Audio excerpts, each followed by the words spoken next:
دفینہ مل گیا تو اس پر زکوٰۃ کا کیا حکم ہے؟ مثلا اگر کسی شخص کو دارالاسلام میں ہے تو دارالاسلام میں کسی ایسی جگہ سے کوئی دفینہ جو دفن کی ہوئی تھی، پہلے زمانے کے لوگ زمین میں دفن کر دیتے تھے، آج کا جو زمانہ ہے وہ بینک کے اندر رکھنے کا ہے، تو کسی کو دفینہ ملے جو جگہ کسی کی ملکیت میں نہیں ہے، جیسے صحرائی علاقہ ہے، جنگلی علاقہ ہے، اب وہ کسی کی ملکیت نہیں رہتی، سرکاری زمین ہوتی ہے، تو اگر مدفون چیزوں پر اسلامی سلطنت کی کوئی علامت موجود ہو، مثلا کلمہ طیبہ یا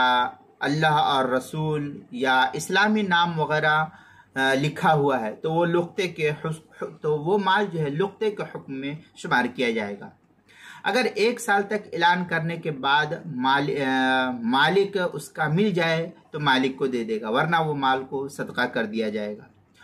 اور اگر خود بھی زکوٰۃ کا مستحق ہے تو اس مال کو خود بھی استعمال میں لا سکتا ہے، اس کو بھی اس کی شرعاً اجازت ہے۔ اور اگر مدفون جو دفن کی ہوئی چیز ملی ہے، جو خزانہ ملا ہے، وہ اس پر جاہلیت کے زمانے کی کوئی علامت موجود ہے، مثلا بت کا نقش وغیرہ، تو اس صورت میں 5واں حصہ زکوٰۃ میں نکال دے، اس حصے کو سمجھو کہ 5 جگہ لگا دیا جائے، 4 حصہ خود رکھ لے گا اور 1 حصہ جو ہے زکوٰۃ کا ادا کر دے گا، اور باقی 4 حصے جو ہے پانے والے کی ملکیت شمار کر لی جائے گی۔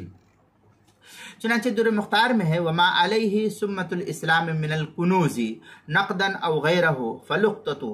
سیجیء حکما وما علیہ سمت الکفر 5 وباقی للمالک۔ یہ در مختار ما شامی کی عبارت ہے، جلد نمبر 2 صفحہ نمبر 332 پر اس کو نقل کیا ہے۔ اسی طریقے سے زکوٰۃ کے مسائل کا انسائکلوپیڈیا، اس کے حروف تہجید دال، عنوان ہے دفینہ مل گیا، صفحہ نمبر 159 اور صفحہ نمبر 160 پر اس کو نقل کیا گیا ہے۔